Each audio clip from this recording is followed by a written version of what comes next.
Donc, merci pour être là. Et alors, je vous explique à peu près qu'est-ce que je voudrais vous présenter et grosso modo comment est-ce que je vais organiser un peu la présentation. Et je me disais quand même que peut-être les choses plus intéressantes, c'est pas forcément parler, même si on va parler de certains derniers projets. Je pense que quand je regarde un peu mon travail et mon relation avec mon travail, j'ai un peu l'impression que la partie plus intéressante, en tout cas pour transmettre, c'est le fait qu'à certains moments donnés, on va dire, j'ai perdu un peu mon travail. Ça veut dire que jusqu'à peu près quand j'étais 25, j'étais éduqué dans une école très traditionnelle au Pérou, de peinture. Et en fait, comme beaucoup de vous, j'ai commencé à faire la peinture quand j'étais très très jeune aussi. Donc l'activité de la peinture, c'était quelque chose de très, très fort, hein, très lié à une notion de familiarité, une familiarité dans l'idée de qu'est-ce que c'est la peinture, mais aussi familiarité parce que c'est quelque chose qui s'est fait dans le contexte de ma famille. Donc, à certains moments donnés,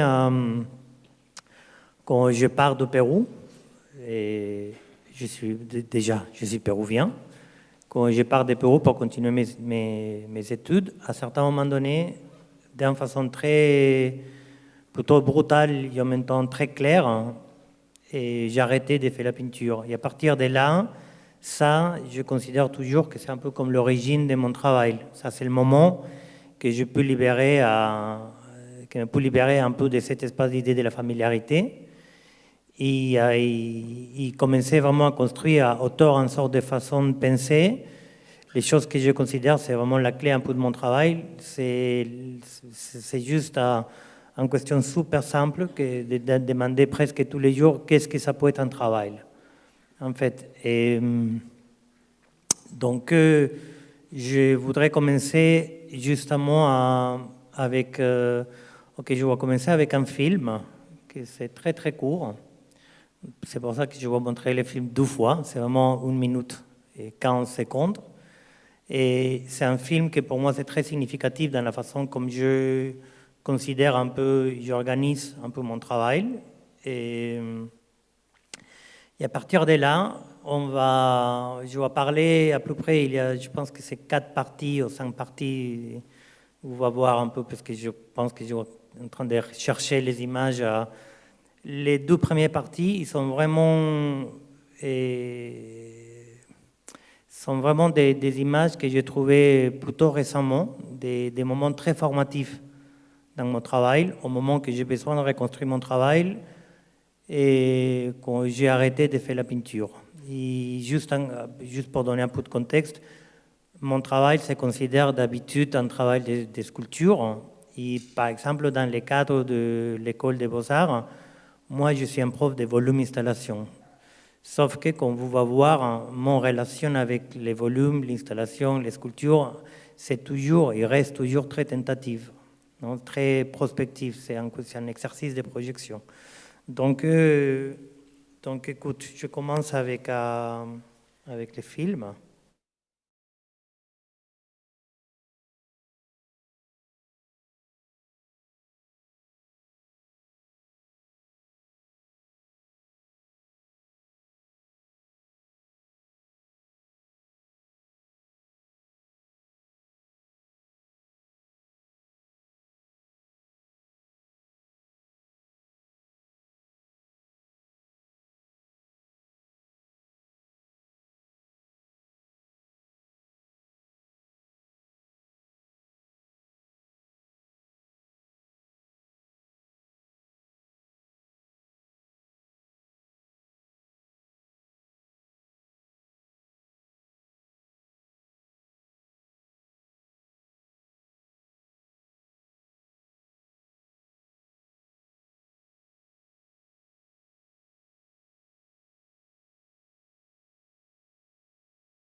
Voilà, c'est un, c'est un film avec un très mauvais titre qui s'appelle Comptabilité, parce que la question que ça m'intéressait beaucoup, à mon avis, à l'époque, c'est cet espace d'idée d'échange, d'une forme de comptabilisation de l'échange. Et je pense que c'était important pour moi de commencer avec ce film, parce que les choses que vous voyez, c'est deux personnes en train d'échanger. D'un côté, des céramiques à Wahun, qui est une céramique traditionnelle péruvien, noire, très particulier. Et de l'autre côté, juste des fragments des plâtres, des sculptures qui sont déjà, je pense que c'était à mon atelier. Donc c'est justement cet espace d'idée de qu'à la place de générer une sorte d'espace dialectique, un peu antagonique entre deux sphères ou deux sources d'origine de forme, hein, je ne sais pas comment expliquer. L'idée, c'est justement cet espace d'idée qu'on génère en forme d'échange. Et d'une façon ou d'autre, c'est un film aussi c'est un film très privé, c'est très intime, et aussi c'est très clair par rapport un peu à la façon dont j'essaye de comprendre un peu c'est quel type de négociation j'ai besoin de faire toujours avec la façon comme mon travail s'est développé en Europe et le fait évidemment que je suis péruvien. Et donc, je voudrais commencer avec je me disais que peut-être c'est intéressant, et d'un point de vue plutôt un peu pédagogique, mais pourquoi pas, de commencer avec des images dès le premier moment que je suis en train de reconstruire un peu mon travail, au moment que j'ai arrêté de faire les choses que je considérais que c'était mon travail, notamment l'idée de la peinture. Donc, quand j'ai arrêté, c'était une question de surface en fait. Quand j'ai arrêté d'accumuler toutes mes idées dans une seule surface, on va dire que ça peut être mon définition de peinture, tout de suite, il y avait un moment que le rôle principal de mon travail, c'est de comprendre comment est-ce que j'ai besoin d'administrer un peu tous les intérêts et toutes les choses que je considérais importantes d'inclure dans mon travail. Et donc, il y a un premier moment, ça c'est dans l'équivalent, on va dire, de votre DNCEP, voilà, pour le donner, que j'ai commencé effectivement à éclater et vraiment atomiser un peu tous les types de structures d'information et de circulation tout ça à partir effectivement d'un travail de dessin, mais pas seulement. Il y avait déjà un intérêt pour commencer à construire d'une façon très très précaire certains types de ces structures. Voilà. Et les choses qui ça m'intéresse d'une façon ou d'autre, c'est de voir un peu comment est-ce qu'à ce moment-là, j'étais en train de construire un vocabulaire qui commence à utiliser l'idée des volumes, ou certaines idées de construction, comme une partie importante de l'administration de la quantité de choses que je voulais faire. Voilà.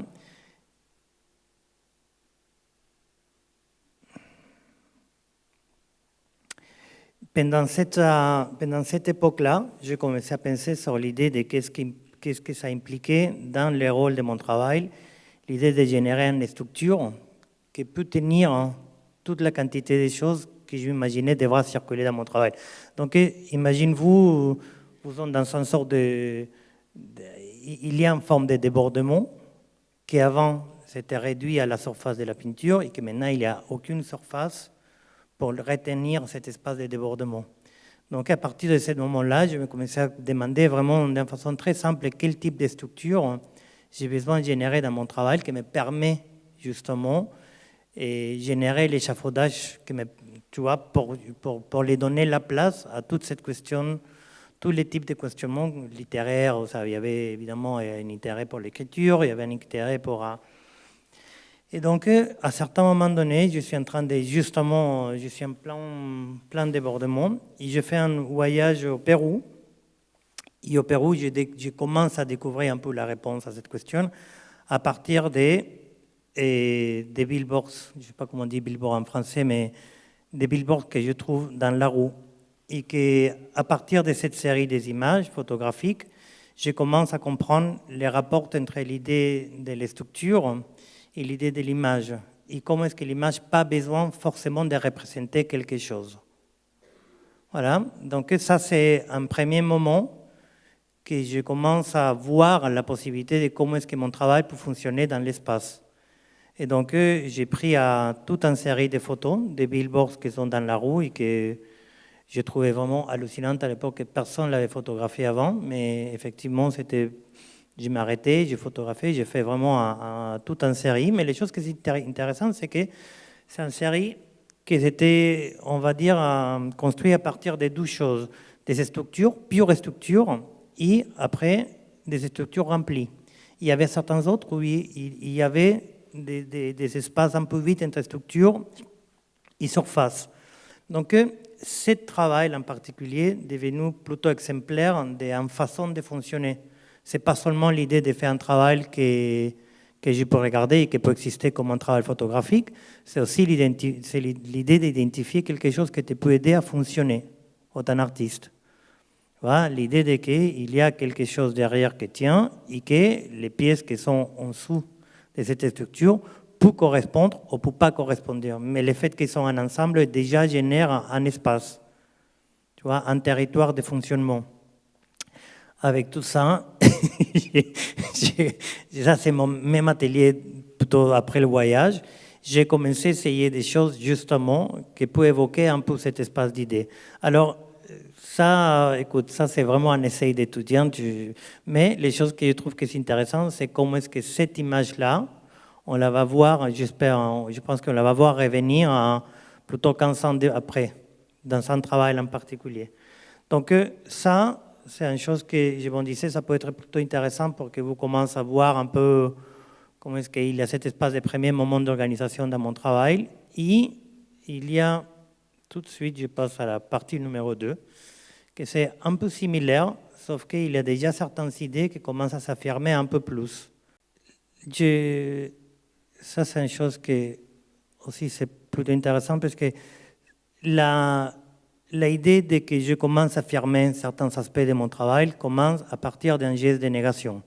Ça veut dire que si je veux commencer à faire quelque chose qui peut ressembler à un objet, ça veut dire un espace de sculpture, je vais faire ça avec tous les types de matériels qui ne sont pas forcément utilisés pour faire ça. Notamment, par exemple, les cartons plumes, qui, à part de ce matériel qui s'est associé à l'espace bidimensionnel, on va dire, c'est aussi très léger. Donc, je commence à générer une sorte de vocabulaire, on va dire, en relation à comment est-ce que je peux comprendre les rôles des objets dans mon travail, à partir justement de la négation des choses qu'on peut considérer qui sont très importantes dans les sculptures, ça veut dire l'échelle, les poids, par exemple la présence dans l'espace. Et j'ai aussi commencé à faire une chose qui est intéressante, pour moi c'est très significatif sur l'idée que je ne peux pas arriver à dissocier une chose de l'autre. Je commence à utiliser une sorte de socle que c'est une image. Donc il y a toujours cet espace d'idée de comment est-ce qu'on peut dissocier et associer, je ne sais pas, il y avait quelque chose que je ne peux pas laisser partir, mais qu'en même temps ça commence à affirmer. Et c'était un moment où, voilà, et l'autre chose qui est intéressante, c'est que j'ai photographié beaucoup de ce type de construction, mais tous ces types de construction existaient aussi autant de photos. Ça veut dire que la photo, à l'époque, et c'était quelque chose de très générationnel, les artistes de mon génération, la photo, c'était en forme de médiateur entre l'idée que je ne peux pas arriver à construire physiquement, mais que quand même, ça peut soutenir comme une image. Ça veut dire que je commence à affirmer une sorte de practice de volume à partir d'une quantité de gestes qui sont presque anti-sculptoriques, mais c'était toujours l'image qui est restée comme les derniers documents, on va dire. C'était l'image que c'était le travail. Et qui était une façon pour moi de négocier et de trouver un peu ma place dans tout cet espace de quantité de mouvements. Et juste pour vous dire, entre les photos de billboard et cette sculpture, il y a vraiment 6-7 mois. Donc toutes les choses arrivaient très très très vite. Et dans ce contexte-là, il y avait aussi ces deux images, désolé que je vous... Voilà, cette sculpture-là, c'était plutôt intéressant parce que ça, c'est une sculpture qui sort direct d'une autre photo. Ça veut dire, encore une fois, c'était l'image qui me donne la clé pour commencer à développer le vocabulaire de mon travail. Et ça, c'était une sorte d'ornement architectonique que j'avais trouvé au Pérou. Donc, j'utilisais beaucoup mes voyages au Pérou à ce moment-là comme une source, quelque chose qu'aujourd'hui, ce n'est pas tout à fait comme ça.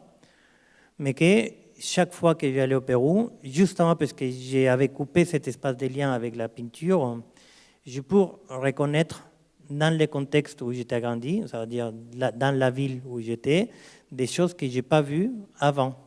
Et ça devient un vrai source très, très important de comment est-ce que je commence à fonctionner. Et dans cette même esprit, à certains moments donnés, à ce moment-là, j'ai commencé déjà à travailler avec une petite galerie. Et la galerie voudrait que je fasse une sculpture pour un expo. Et j'étais toujours avec l'idée de que je n'étais pas un sculpteur. Ça, c'est quelque chose que je me continue à dire moi-même. Même aujourd'hui, c'est un peu évident qu'effectivement, je suis un sculpteur, on va dire. Et donc, j'ai fait un travail pour répondre un peu à la demande, que c'était cette sculpture-là. Et cette sculpture-là, c'était fait à partir de quelque chose que j'avais recherché à l'époque. C'était un disque de Caetano Veloso. C'est un chanteur brésilien.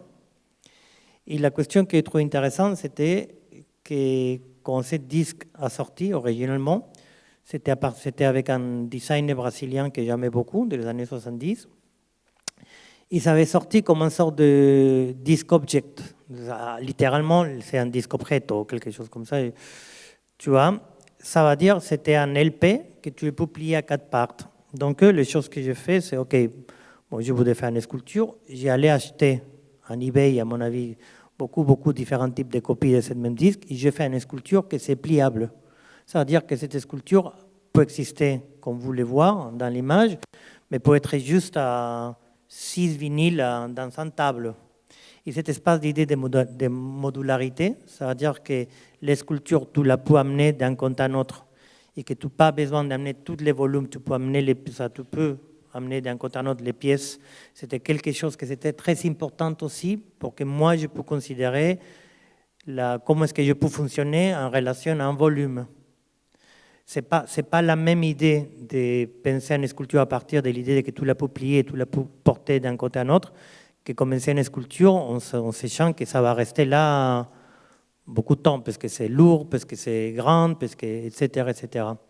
Donc, ce type de gestes, les gestes qui sont des sculptures légères, les gestes qui sont manipulables, que tu les peux moduler, tout ce type de questions, en tout début, m'a commencé vraiment à aider beaucoup à développer un vocabulaire de comment est-ce que je peux fonctionner, pas seulement avec la pratique des volumes, mais aussi comme une sorte de catalogue des gestes, catalogue des actions que je peux appliquer à certains types de sujets.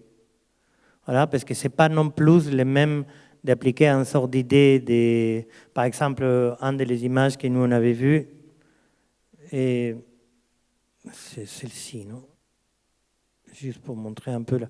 Cette image à droite, là, ça, c'était une version réduite et vraiment précaire d'un monument que j'avais vu au Pérou. Voilà. Donc, cet espace de vocabulaire des gestes devient aussi, à certains moments donnés, une sorte de façon de comprendre critiquement les origines de ton travail et de regarder un peu qu'est-ce que tu peux faire autant ça c'est la dimension plutôt plus politique de comment est-ce qu'on peut négocier la notion de format et la construction d'un format. Bon. Et juste pour vous dire, là, les choses que j'ai trouvées aussi intéressantes, c'est que ça, grâce à justement la pièce que je vous parlais en tout début, j'ai été invité plutôt un peu trop vite à participer à la Biennale de Sao Paulo. Et cette photo-là, ce n'est pas d'une énorme qualité, c'est une photo prise pour moi que j'ai trouvée l'autre jour. C'est un sort de premier moment. Je pense que c'est intéressant de voir cette photo aussi dans le contexte des photos que je vais vous montrer après. C'est un sort de premier moment que je commence à reconnaître l'idée de mon travail au moment que toutes les surfaces sont éclatées. Voilà, et que toutes les choses commencent à s'atomiser autour de moi à partir justement d'une forme d'échange de registres entre qu'est-ce que c'était mon travail, qu'est-ce que je peux identifier comme mon travail avant d'être un peintre, pendant que je suis un peintre, et maintenant que j'ai en train d'effectivement consolider et affirmer une sorte de posture un petit peu plus claire sur comment est-ce que je peux négocier mon rôle, mon lien avec les objets autour de moi. Et il y avait un peu de tout. Je pense que cette présentation-là que j'avais faite pour la Biennale de Venise, de Sao Paulo, c'était effectivement un peu toutes les idées que je vois développer pour les prochains 10 ans. Et il y avait une projection des diaporamas que j'avais fait à la maison d'Elian Bobardi, qui c'était un architecte italien. C'était une maison transparente, sa maison de verre s'appelle. Donc il y avait déjà aussi l'idée de la légèreté, il y avait la pièce qui est modulable, il y avait certains collages que j'avais fait aussi. Et c'est intéressant parce que ce type de collages, ils sont, on va dire que la logique de comment est-ce qu'ils sont construits commence effectivement à me donner un peu des signes de comment est-ce qu'on peut penser l'image, ça veut dire l'espace bidimensionnel, déjà dans un point de vue plus structurel que représentatif. Donc les collages, ils sont des collages complètement normaux, mais après, il y a une forme qui se construit à l'intérieur, qui va tourner. Et donc, dans le moment que la forme tourne, la personne qui regarde l'image comprend beaucoup plus les structures de l'image que qu'est-ce que l'image est en train de dire. Et ça, c'était aussi pour moi un moment plutôt important, tu vois, de comment est-ce que tu peux casser un peu la dynamique d'une image en tant que représentation et commencer à voir l'image comme une structure aussi, ou en tout cas l'espace bidimensionnel. Hein? Je pense que ça, c'est plutôt fin de part 2. Okay. Alors, ok. Là, on fait un petit... là, je pense que entre l'expo que vous avez vu et cette expo-là, il y a plutôt 12 ans et demi de travail. Et donc, je voudrais montrer un peu certaines images, parce que là, quand j'ai fait cette expo, ça c'était au FRAC Bourgogne, 2010 peut-être, je ne me rappelle pas en fait, mais il y avait quelque chose que j'ai trouvé très intéressant, parce que c'était un long montage pour cette expo. Et il y a pas mal de choses qui sont construites pendant le montage. Notamment, c'est un expo, c'est 2 murs, il y avait certaines pièces qui sont faites pendant le montage.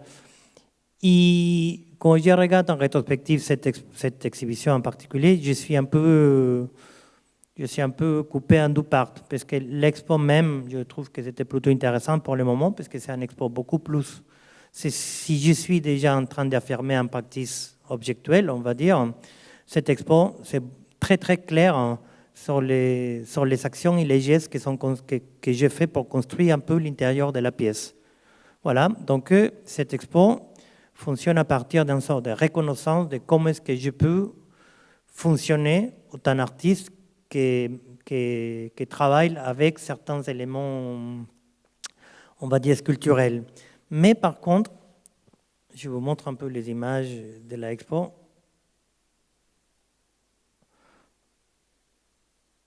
Voilà. Par exemple, il y a une chose qui est intéressante vis-à-vis les collages qu'on vient de voir, c'est que ça, c'est aussi un travail qui commence petit à petit à sortir du mur. Donc, cette pièce en particulier, c'est 4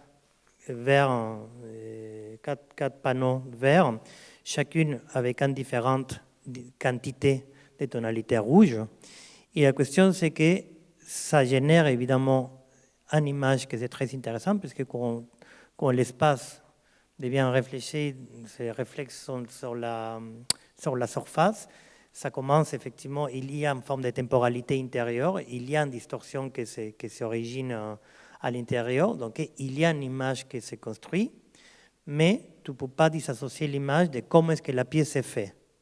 Donc dans cet espace d'aller-retour entre l'idée de comment est-ce qu'on construit un espace et comment est-ce que cet espace fonctionne, tu vois, en réfléchissant comme en forme de prisme, cette pièce est très très importante. Mais la question que je suis en train de penser en regardant un peu cette question-là, c'est que ce n'est pas très loin de cet espace de gestes que vous avez vu dans les collages où il y a quelque chose à l'intérieur qui se modifie. Tu vois? Donc, ce n'est pas seulement l'image, encore une fois, en train de représenter quelque chose, c'est l'image comme structure qui pour moi c'est importante. Parce qu'au moment que tu commences à voir l'image comme structure, tu commences à penser l'espace différemment. Et en tout cas, je continue à parler, désolé, je suis un peu basique comme cette question de bidimensionnel, tridimensionnel, mais c'est tellement essentiel dans la construction presque en façon politique de penser le travail, parce que c'est quelque chose qui est très lié à l'intérieur de comment est-ce que je fonctionne aussi comme une personne dans le monde, lié à à tout mon déplacement, à l'idée de la familiarité, à tout ce type de questions. Mais dans cette expo, il y avait quelque chose qui m'a vraiment frappé un peu la tête, c'est que j'avais pris beaucoup des images du moment que nous sommes en train de construire l'expo. Voilà, en train de les monter. Et en rétrospective, quand je me commençais vraiment, quand je me remis en crise sur mon propre travail, je me disais, OK, il y a quelque chose que je trouve très intéressant dans les images de comment est-ce que nous sommes en train de construire l'expo. Qu'est-ce que je devrais faire pour que ça devienne vraiment mon travail? Vous comprenez la différence? Dans cette expo, toutes les pièces ils sont finies. Voilà, et c'est un expo qui me permet à moi de reconnaître toute la quantité de gestes, comment est-ce que les gestes que j'ai fait sur mon travail, ça cristallise dans sa forme. Mais là, il y avait les mêmes choses, sauf qu'avec beaucoup plus de, on va dire, ambiguïté. Ça veut dire que c'est un espace beaucoup plus complexe à reconnaître. Et ça, c'était un espace que je me disais, c'est vraiment, il y a quelque chose qui est intéressant. Il y a quelque chose que je n'ai pas arrivé à comprendre, parce que c'est vraiment très difficile d'organiser. Déjà parce qu'un espace d'exhibition, c'est déjà un espace que c'est complexe, parce que c'est vraiment difficile d'être légère, d'être comme si on n'est pas en train de faire ça. Tous les gestes, il y a une sorte d'hyperconscience quand on travaille dans un espace d'exhibition, parce que tous les gestes comptent. Mais là, il y avait quelque chose qui simplement s'organisait d'une façon que je me commençais à dire, OK, il y a quelque chose là que ça m'intéresse beaucoup. Et donc, cette expo, pour moi, c'était un expo vraiment un sort de moment où d'un côté, je commence effectivement à reconnaître cet espace d'affirmation avec l'idée du volume et l'idée des pièces au sol, on va dire. Mais c'est aussi cet espace de moment que je commence à reconnaître aussi qu'il y a une façon de fonctionner que j'ai encore une fois devoir transformer. Et que c'est sur l'idée de l'objet fixe, à mon avis. Je ne sais pas exactement qu'est-ce que c'est. Voilà. Et donc, je voudrais que cette partie, je l'ai mis un peu la partie 3, parce que c'est une partie un peu charnière. C'est quelque chose qui, dans la construction de mon travail, m'a aidé beaucoup à repenser comment est-ce que j'ai pu reformuler le vocabulaire des gestes qui sont déjà, à ce moment, relativement bien organisés dans mon travail. Hein? Et la réalité, c'est que toutes les pièces, ils sont déjà là. Toutes les pièces qu'on a vues dans l'expo, ils sont déjà là. Sauf qu'ils sont entourés des autres choses qui ne sont pas nécessairement des pièces. Mais l'exhibition comme en totalité, je la trouvais plus intéressante. Donc, ce n'est pas forcément quelque chose qui est lié à l'idée de fini ou pas fini, c'est l'idée de l'espace qu'on génère autour des choses qui sont finies. Tu vois, que je pense que ça, c'est un peu la réflexion que j'ai essayé de... Et c'était aussi une impossibilité, parce que ces situations-là, par exemple, que je trouvais très intéressante, c'est très difficile de la reconstruire après. C'est presque impossible. Donc, il y a une dimension d'impossibilité dans cet espace de situation, mais justement parce que c'est très difficile, c'est un peu les enjeux, ça c'est le challenge qui m'ont poussé à reconsidérer ma practice presque dans son totalité. Vous avez vu dans les images, de plus en plus l'expo c'est fini, mais il y a toujours des rémanents de quelque chose qui ne sont pas complètement finis. Et donc, je vais commencer à vous parler d'un territoire un petit peu plus connu maintenant, parce que la prochaine partie, ça passe à Carreras Mujica, que c'est un expo que j'avais fait à Bilbao. Alors, justement, en train de parler de comment est-ce qu'on peut reconstruire un espace d'idée de l'espace pour notre travail. Effectivement, quand j'ai déménagé à Lyon, j'ai commencé à travailler j'avais un petit peu plus d'espace et j'ai commencé à travailler sur un expo à Carreras Mujica, que c'est une galerie à Bilbao. Et j'ai commencé à développer une sorte de système de fonctionnement, de système de travail, justement, qui me permettrait d'introduire cet espace d'idée de comment est-ce que je peux organiser un espace qui peut accueillir des pièces finies et des pièces qui sont en train de se produire, mais qui génèrent ou qui existent à côté des choses qui sont finies, mais qui me permet de générer une idée d'exhibition qui c'est plus fort que les pièces qui sont dans l'exhibition. Voilà, ça c'était un peu l'idée. Ça veut dire concrètement que le travail commence au moment qu'il y a une sorte de reconnaissance des gestes qui me permet de construire des objets. Les prochaines étapes, on va dire les prochains pas de transformation, c'est comment est-ce que je peux générer un espace où cet objet peut me dire quelque chose de plus que l'objet en soi-même. Je ne sais pas comment expliquer, quelque chose qui a besoin d'être associé à l'idée d'une façon de comprendre en général comment est-ce que les objets devraient ou pourront être regardés. Donc, j'ai commencé à faire, et encore une fois, je retourne à un espace énormément familier, c'est l'espace bidimensionnel. Je commence à faire des collages, effectivement, avec son décollage dans l'espace de la galerie, où je fais une sorte de passage pour des archives et j'utilise pas mal des images que je vais montrer de l'expo de Flac Bourgogne, justement pour commencer à générer des situations où je peux tenter, où je peux explorer les possibilités de qu'est-ce qui implique voir le travail dans des situations qui ne sont pas des situations que je peux construire physiquement. Voilà, ça veut dire que je commence à générer un espace intérieur, intermédiaire, entre la conception d'une pièce et la création d'une exhibition à l'exhibition et la pièce finie. Je commence à voir un peu des espaces intermédiaires qui me permettent de développer plus des images de qu'est-ce que le travail peut être que la réalité. Ça veut dire que tout ce type d'images qui existent purement comme des outils de travail me permet de commencer à déjà vérifier certaines idées avant même de forcément besoin de les faire.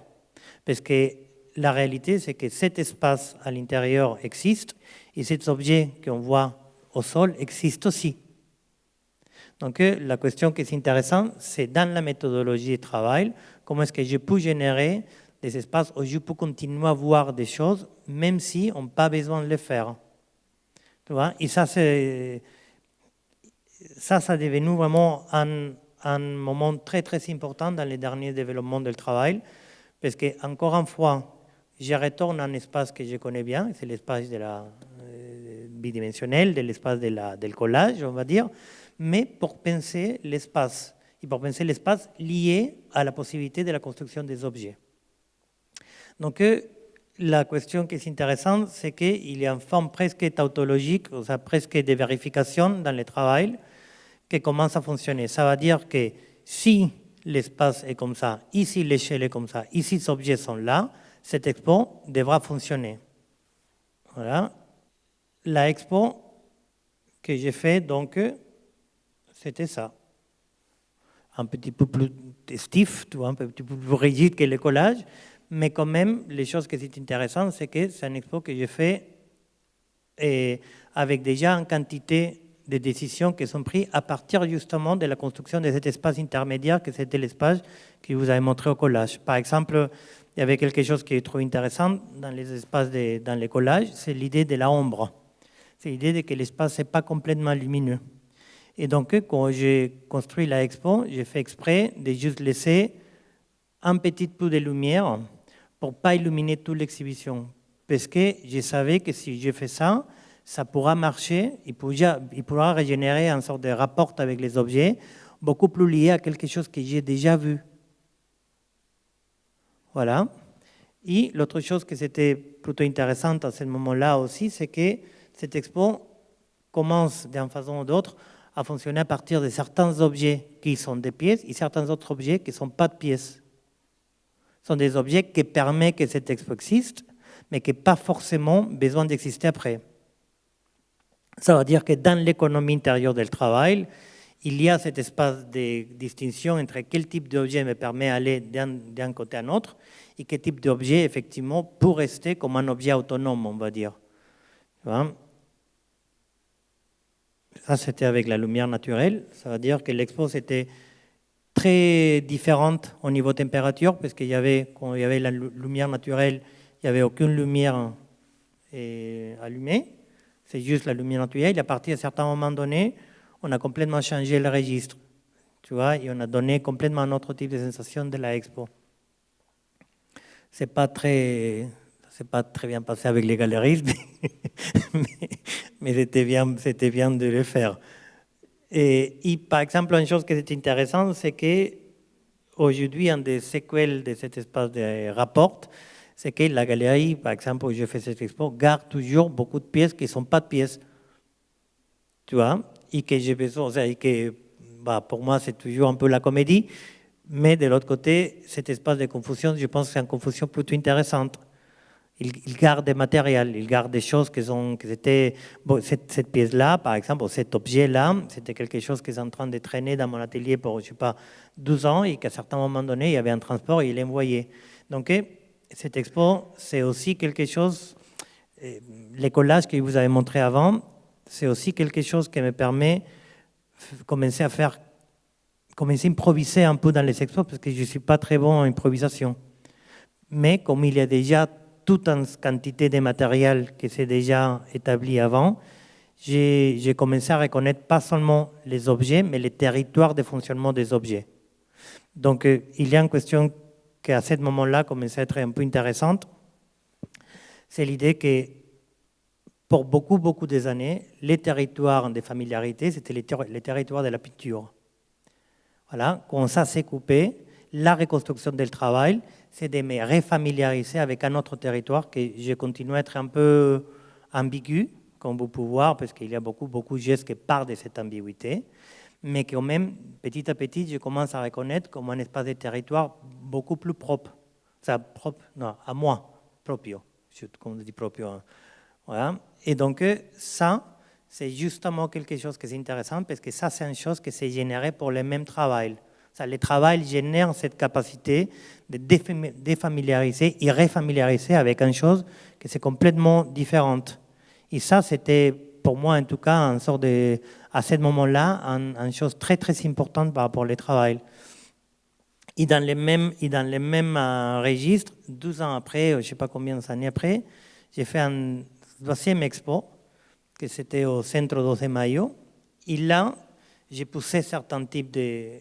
J'ai poussé un peu plus les choses, parce que c'était une invitation, bon, je ne vais pas expliquer un peu trop l'invitation, mais on va dire qu'il y avait deux moments pour cette exhibition. Les choses que je vous montrer, 12 de Mayo, c'est le deuxième moment.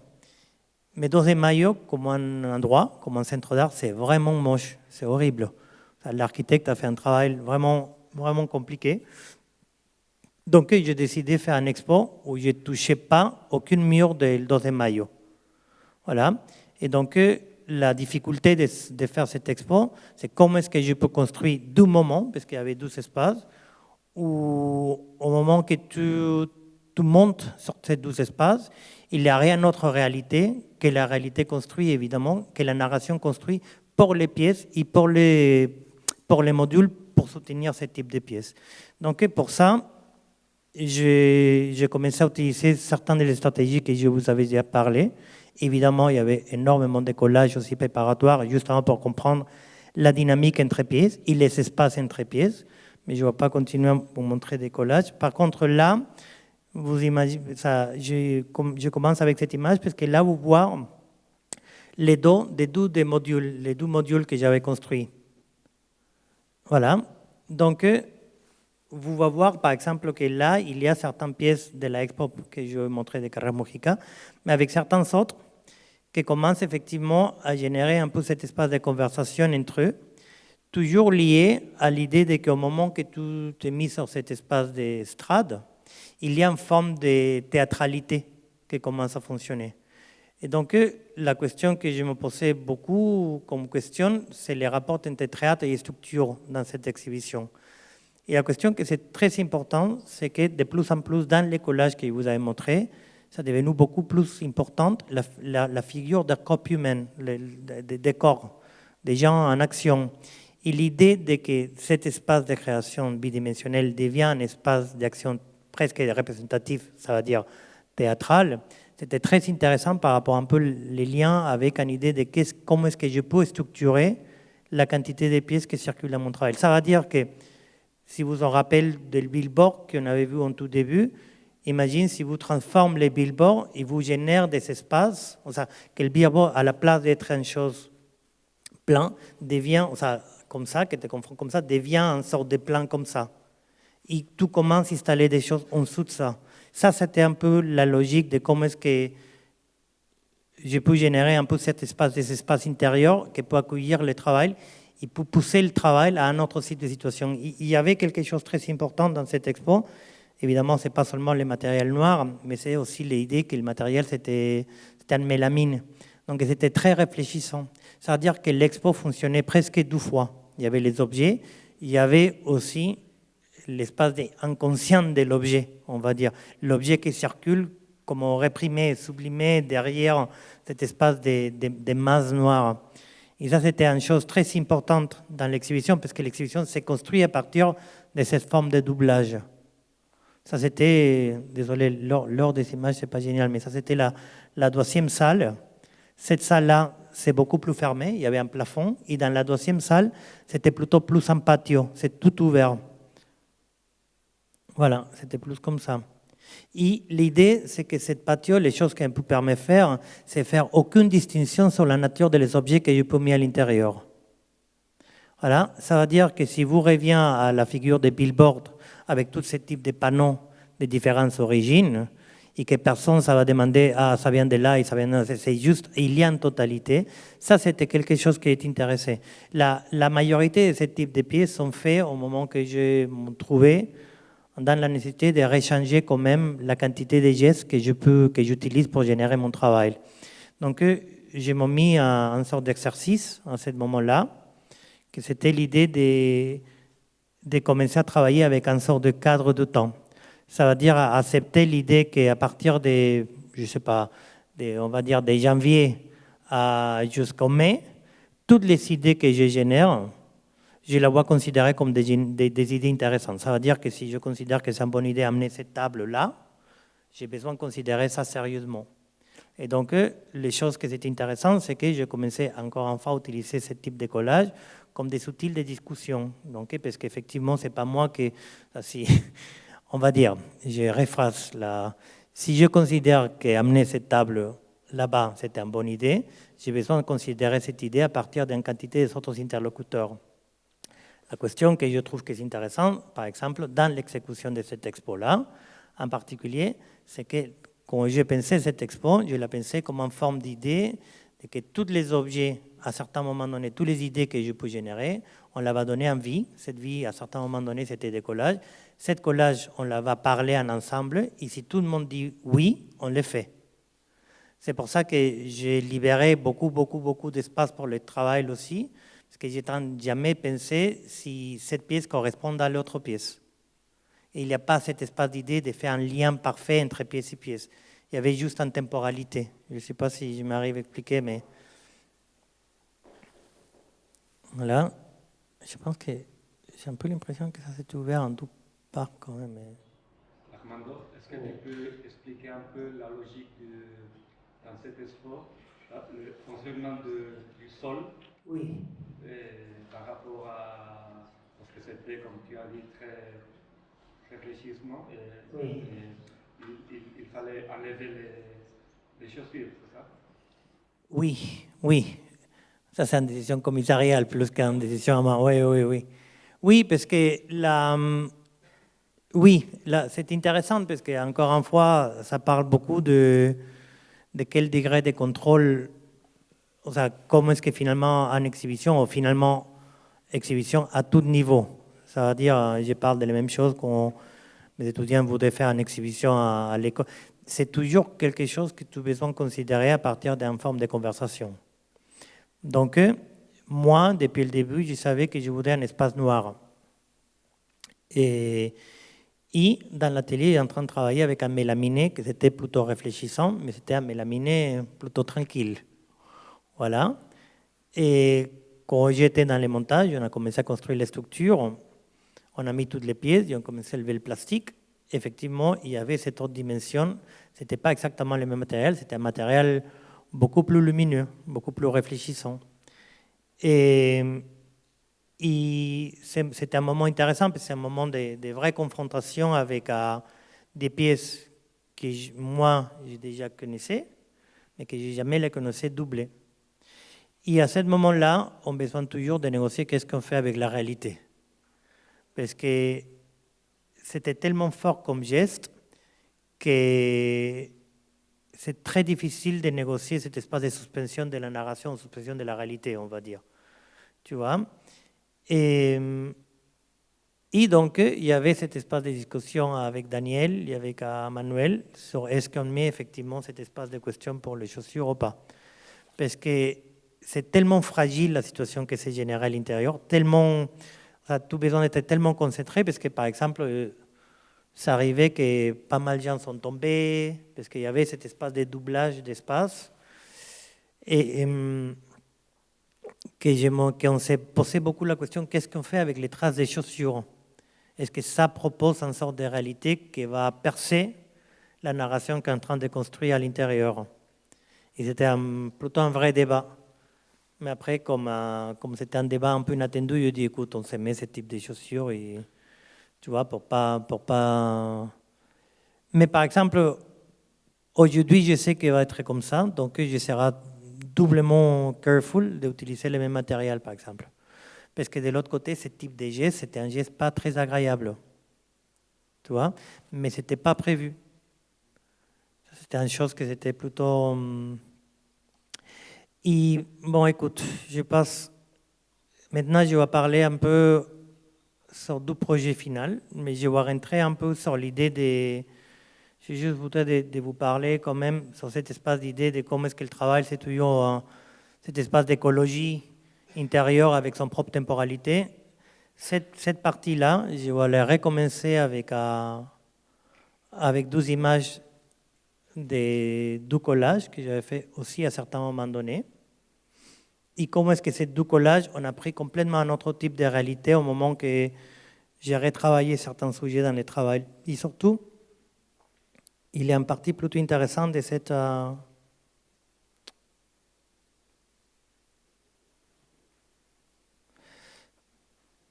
là là, non, c'est pas ça. Voilà. Ok. Bah écoute, je vais voir si je peux arriver à faire ça.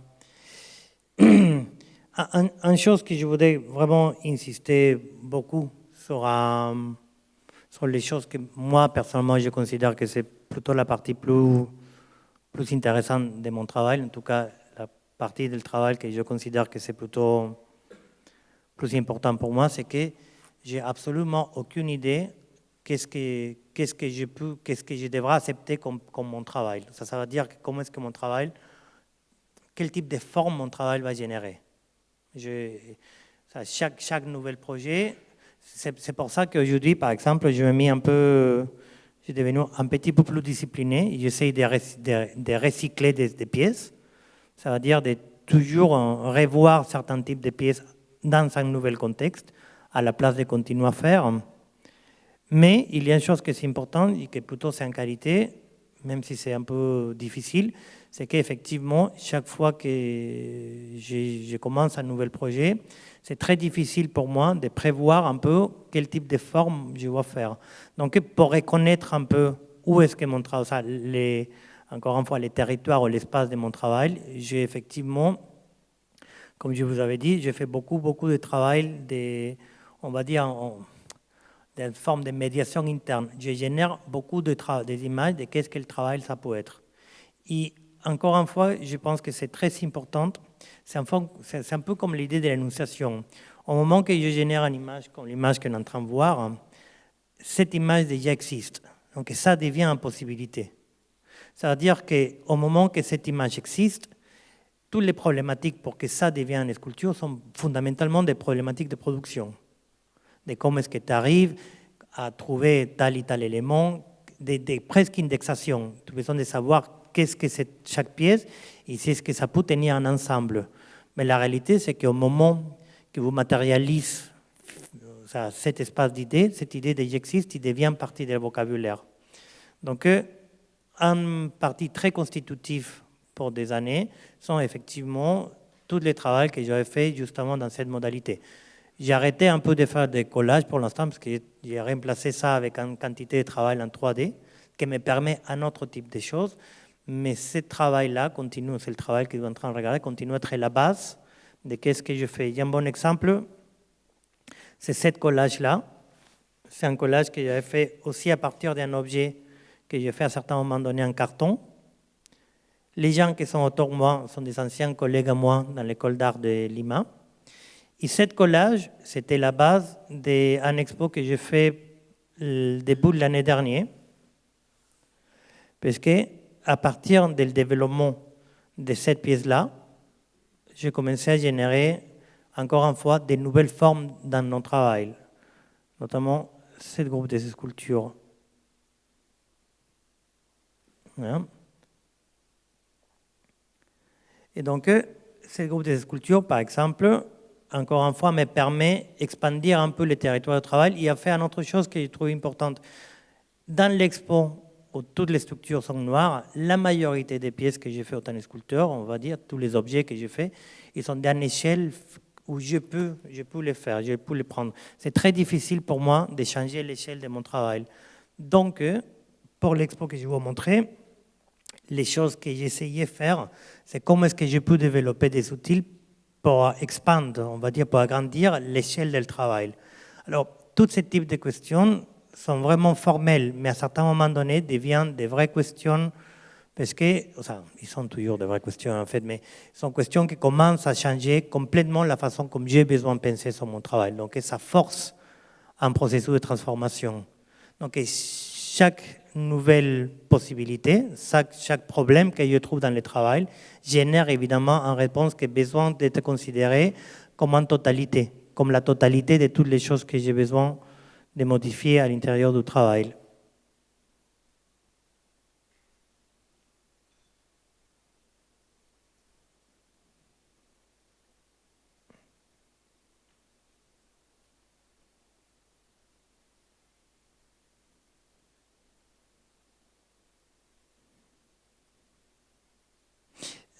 Cette pièce-là, c'est vraiment similaire à la pièce que j'avais fait avec les 10 de Caetano Veloso.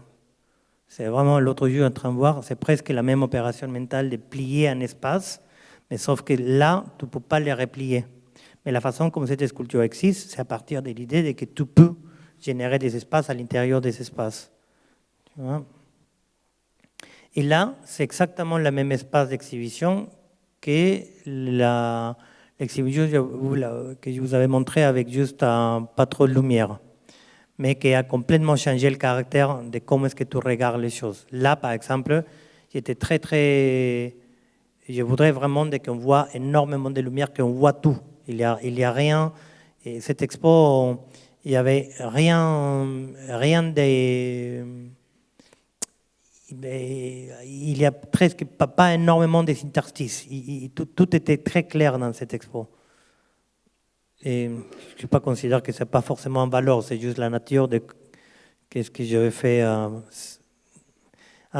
Et juste une autre chose, c'est à partir de cette image-là, c'est une image un peu plus dure, un peu plus dans le contexte d'un Péruvien un petit peu plus politique. Ça, c'était aussi un autre collage que j'avais fait plutôt en 2018-19. Et cet espace de l'utilisation des charnières, là, des hinges, comme on dit ça, c'est pas un charnière, ça c'est, oui, c'est quelque chose que c'était plutôt très important. Et cette année, je viens de finir un expo où j'utilise cet élément-là et je parle de la notion de torture comme centrale. Donc, je vous montre c'est une pièce que je viens d'ouvrir là. Mais par contre, là, il y a un retour. Ça, c'est la première expo que j'ai fait depuis que j'ai arrêté de faire la peinture en 2002, où effectivement, tout va au mur.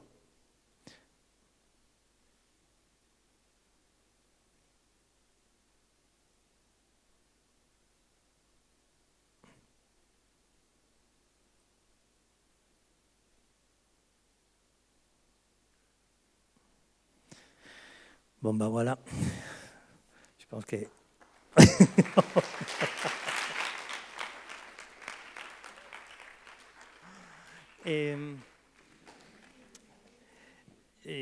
Est-ce qu'il y a des questions? Ça, c'est plutôt la partie plus intéressante.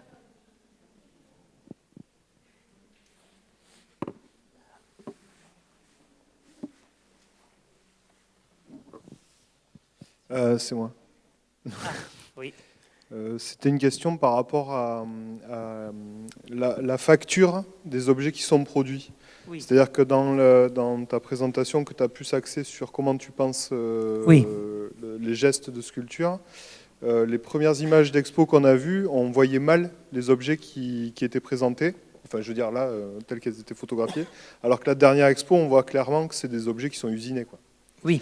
Et est-ce que, parce que du coup, tu délègues l'usinage des objets, alors que tous les gestes de construction sont importants. En tout cas, c'est comme ça que tu as présenté ton travail. Oui. Et je voulais savoir si, parce que j'ai pas de repères par rapport aux expos précédentes, est-ce que le fait que les objets soient usinés ou que ce soit des sculptures, potentiellement des sculptures cheap avec des matériaux pauvres, des trucs comme ça, tient la même place dans la hiérarchie des choses importantes que tu mets en place au moment de présenter ton exposition? Oui. Oui, la question c'est que, oui, tout à fait. Ça veut dire que dans mon imaginaire, les prochains pas, c'est de commencer à voir les pièces, ces sculptures un peu plus produites, à côté des choses qui sont moins produites. La question c'est, j'imagine quand j'ai fait un expo, je pense que ça c'est applicable à tout le monde, on a besoin effectivement de faire une quantité d'édition à partir d'une question que pour moi c'est un peu basique. On ne peut pas dire tout le temps. Voilà. Donc à partir de cet espace de principes, je pense que c'est très important de savoir les fameuses read the room, tu vois, une sorte de lecture de quel type de pièce tu devras faire à ce moment-là, en considérant, en sachant que le travail ça ne va pas arrêter à ce moment-là. Donc une question que j'ai toujours essayé de faire, au moins comme un exercice personnel, parce qu'on ne sait jamais si effectivement demain il y a un autre expo qui arrive. Voilà, c'est l'idée d'imaginer qu'à certains moments donnés, le rôle de travail, c'est de dire ça, et dans 12 ans après, cet espace d'énonciation, cet espace de chapitre, on va dire, du travail, forcément on la va mélanger avec des autres moments où effectivement, par exemple, la volonté de produire, ça a complètement changé, que j'ai en train, par exemple, de construire un expo pour l'instant où je m'ai mis comme un challenge de que tout devrait être produit dans les studios.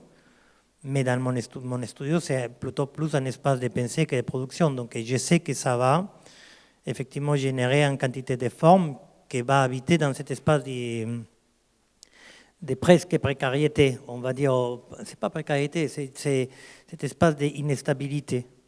Et donc, la question que je me dis, c'est que parfois, effectivement, on a besoin de le donner à des pièces plus stables, faire les choses qu'il a besoin de faire. Il y a certains autres moments, on peut générer beaucoup plus de tension au moment qu'on mélange une pièce très instable avec une stable. Et que cet espace d'idées, de comment est-ce que c'est vraiment très technique aussi, parce que ça devient à partir d'une connaissance de qu'est-ce que le travail peut faire aujourd'hui. Tu vois, quand j'ai commencé à faire les sculptures, j'utilisais tous les matériaux légers parce que c'est beaucoup plus simple à rater.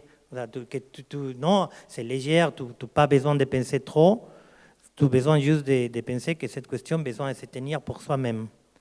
Évidemment, aujourd'hui, dans le vocabulaire, il y a des autres types de registres. Donc la question, c'est dans quel moment tu peux générer certains types de situations où si tu étais, on va dire, si tu croyais que le travail va aller là-bas, le travail te dit, OK, on va là-bas, mais aussi on va ouvrir la porte à cette autre question-là. Donc,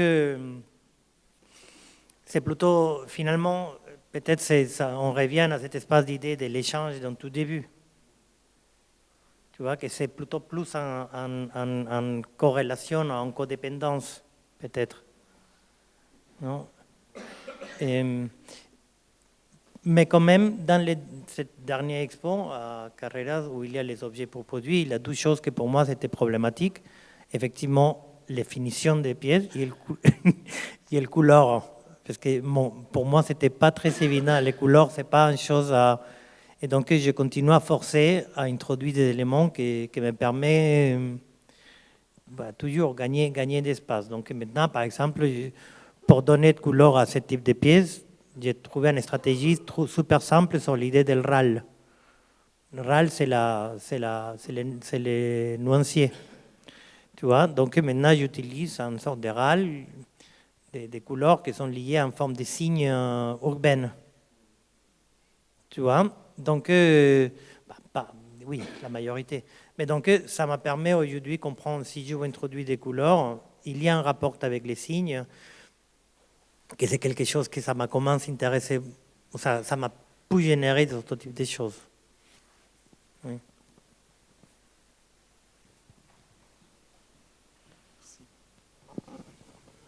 Bonsoir, j'avais la question par quels artistes vous avez été inspiré notamment? Ah, c'est une bonne question. C'est qui cet artiste et qui est inspiré?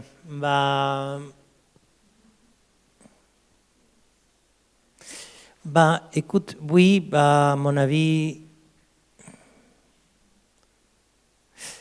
les artistes que je continue à regarder, il y a beaucoup d'architectes aussi. Donc, par exemple, Brancusi, c'est quelqu'un que je pense que c'est très fort, on va dire.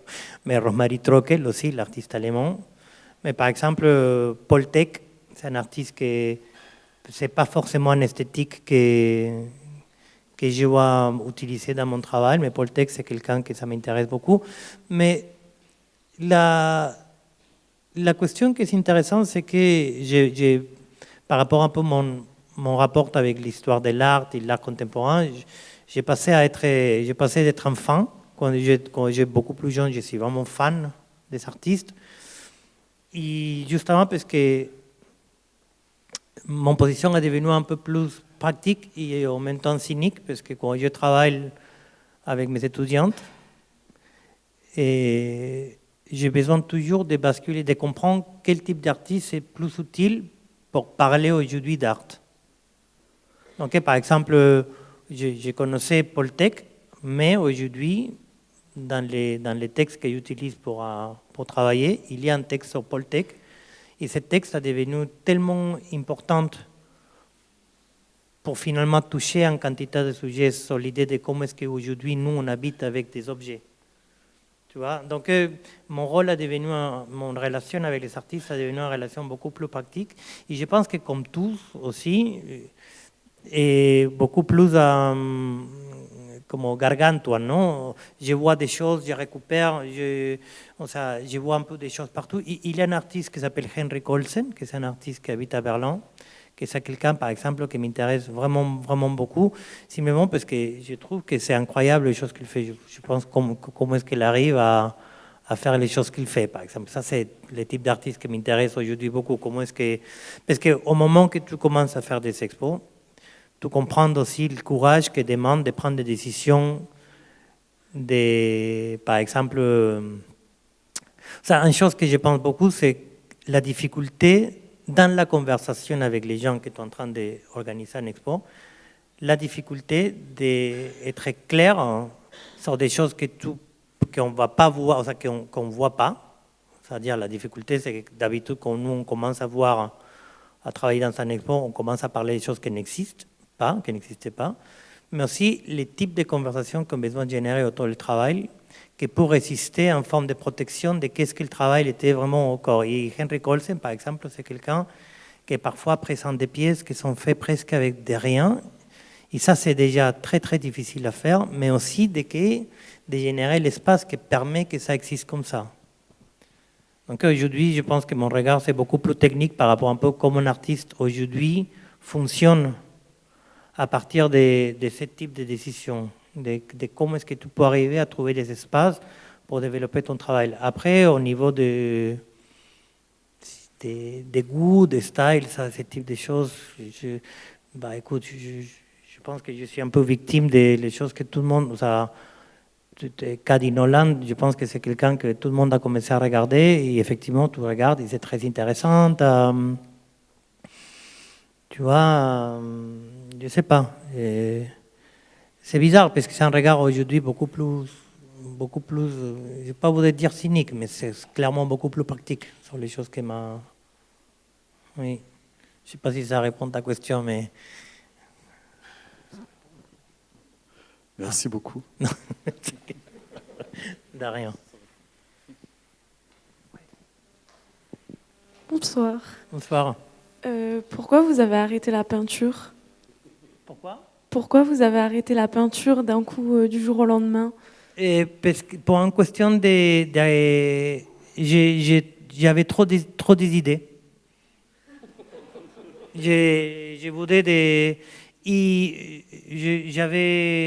j'étais intéressé dans l'architecture. Il y avait trop de choses articulées. Il y avait trop de choses articulées. Ça va pas jusqu'en caveat. Et j'ai énormément d'étudiants qui ont fait la peinture et parce que ça c'est une chose que même techniquement je connais beaucoup mieux que l'idée de faire un objet. Voilà. Mais je crois que dans ce moment en particulier, c'est parce que j'avais deux choses que je trouvais que c'était très importantes. J'avais trop d'intérêt sur ce type de choses et je n'étais pas capable de les articuler dans une seule surface, on va dire. Et après, parce qu'il y avait quelque chose de beaucoup plus intime de casser une chose de familiarité. Mais familiarité littérale, famille. De quelque chose que si je n'arrête pas, je vais continuer à être toujours à l'ombre d'une chose qui ne m'appartient pas. Donc finalement, c'est un peu traumatique, mais pas non plus trop traumatique. J'ai arrêté et après, ils me disaient, OK, on passe au suivant. Et après, tu passes 3 semaines ou 4 semaines, ou plutôt 3 mois en train de voir un peu qu'est-ce que ça peut être. Et à certains moments donnés, tu commences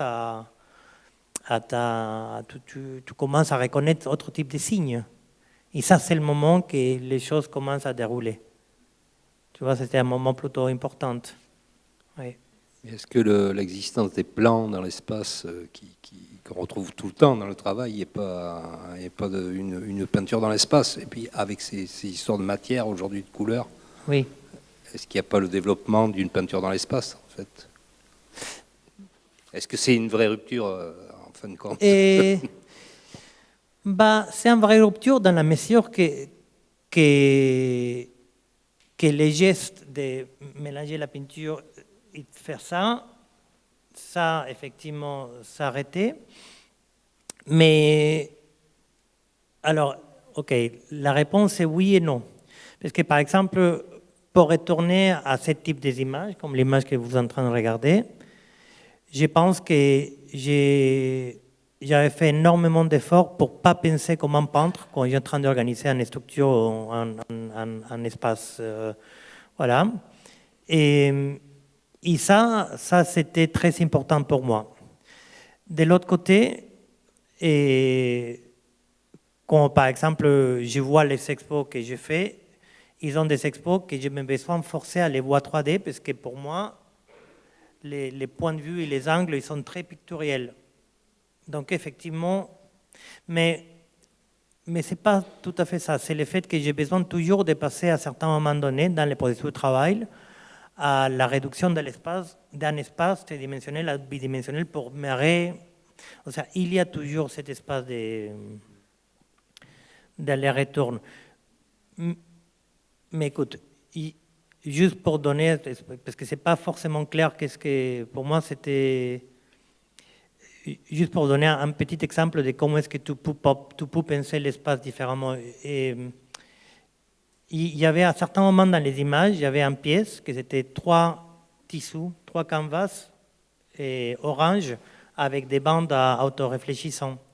Ça, c'était une pièce que j'avais dans la tête depuis un moment parce que j'avais acheté cet espace de tissu orange, que c'est le tissu des travailleurs au Pérou. Et je voulais faire une pièce que c'était le tissu et la bande réfléchissante comme en forme de... Et donc, c'était pour un expo, j'étais très content, les 4 châssis avec l'orange. Et je me passe toute une demi-journée en train de faire les lignes réfléchissantes partout. Et je me trouve dans cet espace de moment que pour moi, c'est très, très terrifiant, où tout peut marcher, mais rien ne marche. Parce que pour que tout peut marcher et que je puisse générer une image fixe, j'ai besoin de penser comme un peintre, on va dire. Et je me trouvais vraiment dans cet espace d'espace que pour moi, ce n'est pas tout à fait confortable. Donc finalement, les lignes qui génèrent un peu l'image, entre guillemets, simplement répondent à les structures de châssis. Donc j'ai suivi juste les structures des châssis parce que ça était déjà là. Tu vois, pour moi, ça c'était un bon exemple. Je me dis, ah ok, donc on peut générer cet espace de façon de comprendre. Tu vois, tous les matériels, on va dire, qui peuvent conformer un vocabulaire pictoriel, mais qu'on le peut penser d'une autre façon. À partir de comment est-ce que cette question, ça tient en soi-même. Peut-être c'est pas rocket science, mais c'était quelque chose que pour moi c'était important. Parce que c'est vraiment une façon de changer le registre. Tu vois, et donc la solution de cette pièce arrivait très vite après. Tu vois, très vite. Oui. Comment est-ce que vos voyages dans le monde et tout ça ont marqué votre travail? Et comment est-ce que les voyages, ça veut dire les voyages sortent initiatiques au moment que je pars de Pérou ou mes voyages en général? Bah écoute, les voyages marquent beaucoup mon travail, puis ce sont des moments que je ne travaille pas. Et c'est une chose très simple, mais peut-être c'est difficile de déterminer un peu quand on voit un peu ce type de présentation, que toutes les choses qu'on a vues existent effectivement comme la cristallisation d'un travail. Mais une chose que pour moi c'était plutôt très importante, il est devenu beaucoup plus important, c'est qu'entre les moments que je travaille, il y a des moments que je ne travaille pas. Voilà. Et que ce n'est pas forcément des moments sont des moments qu'effectivement, c'est pas que je me débranche complètement, mais c'est que tu comprends que le travail, c'est en partie d'une quantité d'autres choses qui ont besoin de s'y mettre en mouvement pour que tu peux être là en train de regarder qu'est-ce qu'il passe. Ça, c'est presque une question presque politique, tu vois, cet espace d'idée de... Et donc, par exemple, c'est intéressant parce que la majorité des voyages que j'ai faits sont des voyages de famille. Et j'ai besoin de négocier avec ma fille, aller avoir l'art. Donc, si je peux éviter de négocier, parce que ce sont des heures de négociation, tu vois, parfois,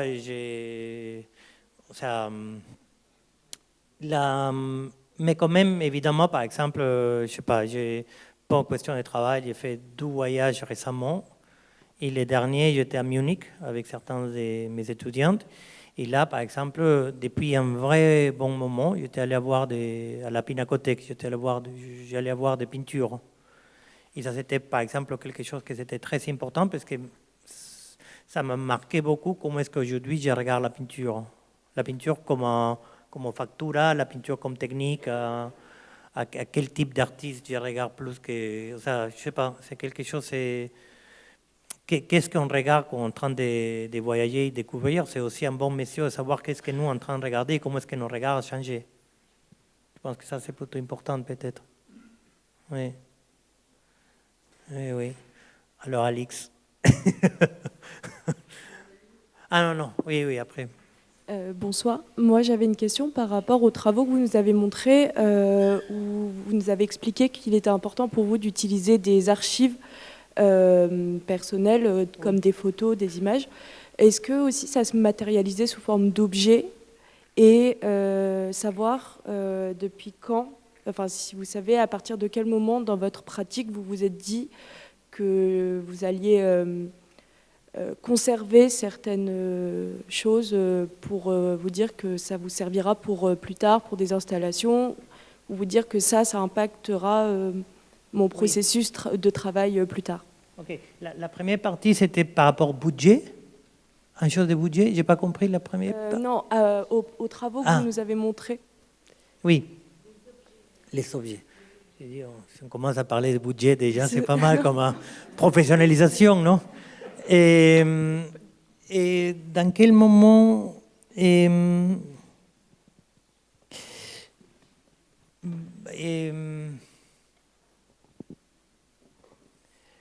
ok, je ne peux pas dire exactement dans quel moment, mais je sais qu'il y avait un moment très fort où j'ai commencé à générer beaucoup plus confiance sur les objets que j'ai faits. Et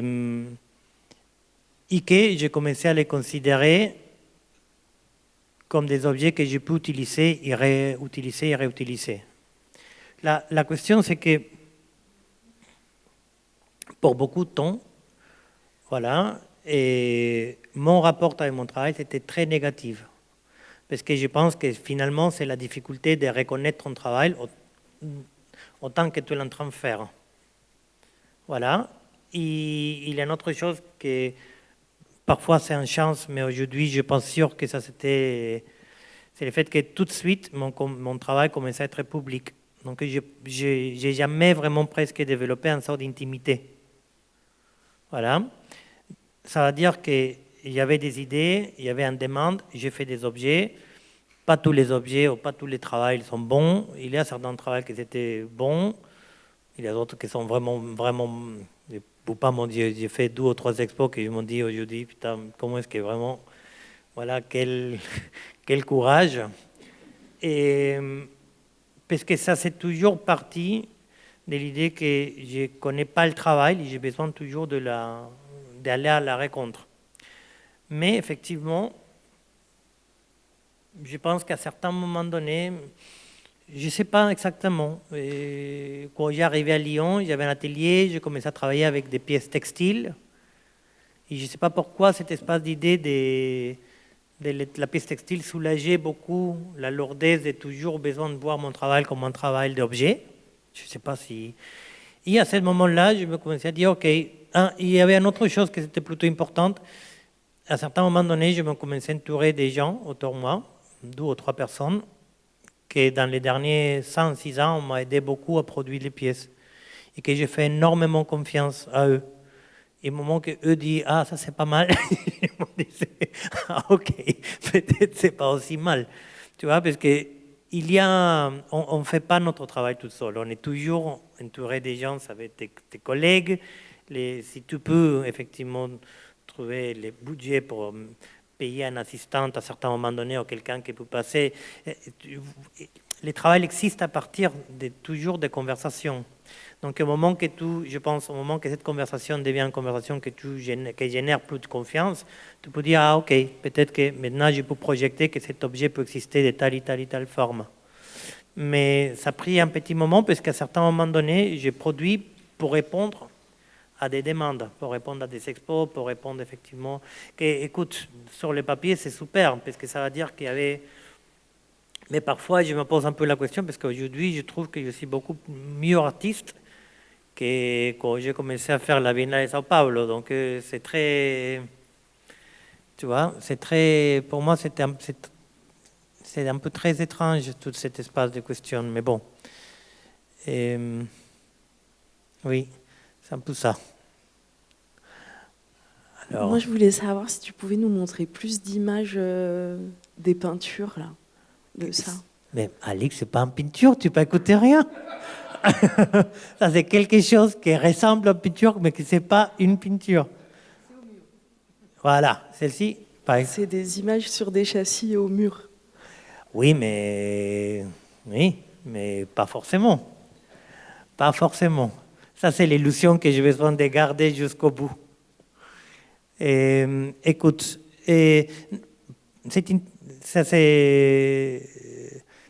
l'expérience de faire cet expo en particulier, ça a été très intéressante parce qu'ils sont faits avec la sérigraphie. Et c'est juste la façon de générer ce type d'images. C'était presque... Il y a une structure qui s'organise. Il y a un printing qui se fait, après tu coupes, tu mets les choses ensemble, après tu reprintes, tu recoupes. Il y a toujours un peu cet espace d'idée que la pièce finale, que les choses que tu vas voir à finale, c'est le résultat de beaucoup de mouvements structurels. Et que l'image, c'est le moment qu'effectivement les structures, ça dit à soi-même, ok, c'est une question de que, par exemple, cette image-là, cette série-là, c'est fini au moment que j'ai utilisé les charniers pour faire des lignes comme ça. Ils fermaient vraiment les structures. Donc à ce moment-là, tu as dit il n'y a pas de place pour aucune autre image, pour rien d'autre dans cet espace-là. Donc ils sont comme ça qu'ils sont organisés. Il y avait une autre chose, cette expo, ça fait à partir de la réutilisation des mêmes 5 éléments. Un texte, il y avait des images de nous, il y avait des charniers, il y avait 1 ou 12 éléments de plus. Mais c'est la répétition exactement des mêmes éléments qui génère la narration de l'expo. Non, on frotte et on frotte et on frotte les mêmes quantités des éléments.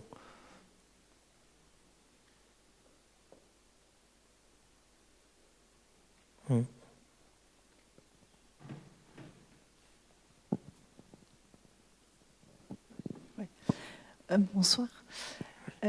Dans aucune de vos photos, je vais dire, là, donc, qui sont des archives de vos pièces, il y a de spectateurs. Je voulais savoir, alors évidemment, vous êtes là pour nous montrer votre travail, oui. Mais je voulais savoir votre relation aux spectateurs et je pense surtout au volume. Quel effet ça vous fait quand vos pièces sont envahies de spectateurs? Quel est votre rapport aux spectateurs? Et est-ce que vous archivez aussi des photos de votre travail avec spectateurs? Je pense aux échelles, je pense aux déplacements, je pense à la question du déplacement. Ils ne sont pas dans les photos, parce que d'habitude, ce n'est pas moi qui prends les photos, mais ils sont toujours dans les collages. Ils sont toujours. Et j'ai besoin toujours de quelqu'un en train de donner un sens encore qui peut effectivement générer une idée de que ça c'est possible. La question qui est intéressante, c'est que, oui, ça va dire, dans les photos de mon travail, effectivement, malheureusement, chaque fois que j'ai reçu des photos, on est vraiment dans l'imaginaire une sorte d'idée de white cube, etc. Et je suis très précis, j'essaie d'être très précis par rapport aux placements des pièces, surtout quand ils sont des pièces qui vont au sol ou sont des objets. Et il y a une chose qui est intéressante, c'est que dans l'expo, que ce n'est pas des expos de peinture, et l'accrochage s'était fait très vite, il s'est fait en conversation avec De Vere, que c'est la personne que j'ai à la galerie. Et j'ai dit conversation d'une façon rhétorique. C'est plutôt lui qui a fait l'accrochage. Je lui avais proposé 2 ou 3 protocoles et c'était lui qui avait fait la question. Par contre, quand c'est à partir de l'idée de l'organisation des objets dans l'espace, quand il y a une trajectoire, moi, d'habitude, je suis un peu plus précis parce que il y a une chose qui m'intéresse beaucoup, c'est d'introduire des interstices entre les objets où tout peut générer une sorte d'idée de que là, comment expliquer, de qu'il y a presque rien entre ça sort de comment est-ce que je peux je voudrais qu'il y ait toujours une sorte de distance entre les pièces qui te permet de considérer que tu as besoin d'aller un petit peu plus loin ou que tu arrêtes un petit peu plus court. Ça veut dire que ton corps n'est jamais confortable. Je pense que les disconforts que j'essaie de cristalliser dans la mise en scène, c'est le même disconfort que je trouve chaque fois que j'ai besoin de recommencer à penser sur mon travail, et surtout sur mon travail d'objet. Ce n'est pas confortable, ce n'est pas du tout un processus. Aujourd'hui, ça est devenu un peu plus joyeux parce que je m'amuse beaucoup à faire ce type d'images. Parce que ça pousse un peu la dimension presque fantastique du travail, presque spéculative, on va dire. Tu vois? Mais quand ce type de situation, tout le monde, ça veut dire les gens qui travaillent à l'atelier, moi, les galeries, etc., on dit, OK, on va faire cette sculpture. Ce moment-là, pour moi, ça devient de plus en plus compliqué. Donc, il y a un vrai... En espagnol, tu dis réticencia. C'est une forme de... Et donc, parfois, dans la façon comme j'ai construit un peu l'espace, j'essaie d'évoquer un peu cet espace d'idée qu'il y a quelque chose qui ou arrivé trop tôt, ou arrivé trop loin, rien n'est complètement confortable et en même temps, les choses sont clairement présentes. Mais ça, c'est une question aussi, que, évidemment, comme vous pouvez voir là, Là, c'est pas une situation confortable, par exemple. Et donc, tu vois, c'est pas confortable à regarder, c'est pas confortable à faire, hein. À savoir que ça, c'est partie de mon imaginaire. Ça, c'est quelque chose, ça, c'est une image qui vient des archives de choses des haciendas au Pérou, tu vois. Ça, c'est les années 60. Donc, il y a une vraie question, tu vois, que j'essaie de mettre en place, qu'évidemment, dans les images, où tu ne peux pas faire une photo de l'espace entre deux sculptures. Mais il y a une chose que je trouve intéressante, dans les registres que j'ai fait de mon propre expo, ils sont très différents à les registres techniques. Là, par exemple, effectivement, il y a beaucoup plus de considération des espaces entre les expos, mais pas forcément beaucoup plus de monde. Moi, j'aurais aussi une question, parce que ça, ce que vient de dire Delphine par rapport aux spectateurs, j'aimerais insister là-dessus, surtout dans un travail que une exposition où vous avez montré avec des objets qui étaient donc des pièces finies, des objets qui étaient des accessoires ou quelque chose qui n'était pas des pièces. Oui. Et avec une tromperie, puisqu'il y avait quelque chose d'un peu de rigolard dans votre manière de le présenter. Enfin, quelque chose. J'aimerais en savoir un peu plus là-dessus par rapport à la perception justement du spectateur qui se retrouve face à des non-pièces ou des objets. Comment peut-il s'y repérer? Est-ce que c'est intéressant pour vous? Enfin, est-ce qu'il y a du piège? Oui. J'aimerais comprendre mieux ce... Ben, la question, c'est que, évidemment, si tu fais un expo où les limites de chaque pièce, c'est super clair, hein, tu peux développer un rapport direct avec l'objet que tu es en train de regarder. Mais quand cette limite commence à être un peu plus ambiguë, ça commence à pollutionner pour une quantité d'autres choses, la vraie distinction commence à être beaucoup plus fragile. Et la question dans cette expo en particulier que j'ai trouvé intéressante, c'est qu'à certains moments donnés, l'expérience du travail devient plus forte que l'idée que tu peux faire des concessions sur « okay, je m'appuie sur ça, et je m'appuie sur ça, et je m'appuie sur ça ». Mais de l'autre côté, je pense toujours en termes de production. Parce que ça, c'est une question en valeur fixe. Si tu arrives dans un espace et tu vois qu'il y a quelque chose fait dans un matériel ou fait dans un contexte que tu sais qu'il a coûté un peu à faire, ça génère beaucoup moins de doute que ça, c'est une pièce d'art que l'objet que c'est à côté. Tu vois? Et donc, il y a quelque chose qui commence à arriver au moment que tu peux fixer des points dans un espace comme ça, par exemple. Tu vois, cette pièce, c'est une pièce qui a été produite dans une fonderie. Cette pièce, pas trop. Voilà. Ça va dire pas du tout. Mais la question, c'est que cette pièce, et ça c'est une chose que pour moi c'est très intéressant, utilise cet espace de 100% de la finition de cette pièce pour exister.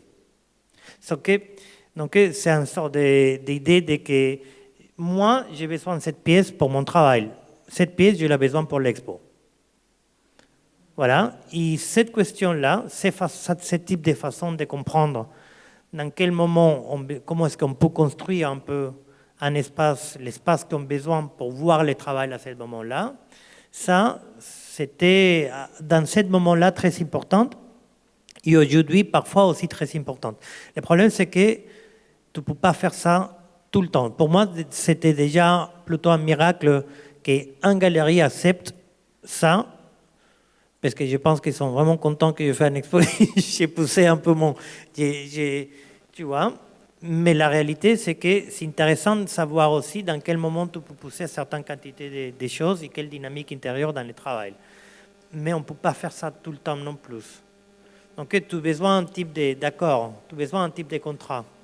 Mais c'est intéressant parce que si effectivement aujourd'hui, avec la difficulté de produire des pièces, par exemple, tu vois, nous, autant artistes, je pense qu'en général, on génère plus des idées que des pièces. Mais donc là, génère en forme de symétrie sur la quantité de choses qu'on peut faire et comment est-ce qu'on peut mise en mouvement, qu'est-ce que c'est important de voir dans notre travail. Donc les choses que c'est une question un peu d'accélération parfois. Si je sais qu'il y a une pièce qui va être produite et que le spectateur va identifier que c'est produit, tu sais que là, il y a quelque chose que c'est beaucoup plus clair pour comprendre que ça existe comme ça à ce moment-là. Tout l'espace autour de cette pièce, c'est un espace qui va utiliser ce rapport et que je peux parasiter, on va dire, pour gagner un peu d'espace, pour mettre des choses qui, s'ils sont bien, ça, pour justement générer des images sur le travail. Qu'est-ce que le travail peut être?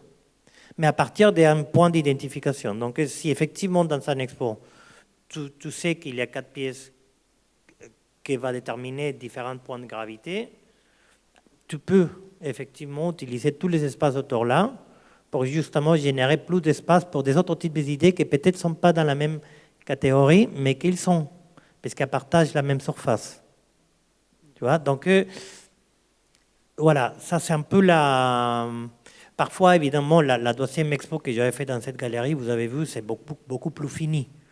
Mais ça ne va pas forcément dire que pour la prochaine, je vais remettre en question certains espaces d'idées de définition, justement pour le faire traverser pour des chemins un peu plus inconfortables ou inestables, peut-être.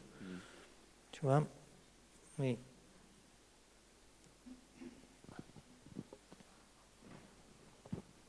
Et pour finir de faire le tour de cette question par rapport à la pièce qui n'en est pas une dans l'espace, Oui. Ça m'amène à cette idée que, et parce que souvent les intervenants, les plasticiens qui interviennent ici montrent les expos perso, le travail dans leur contexte, dans leur scéno. À partir de ce moment-là,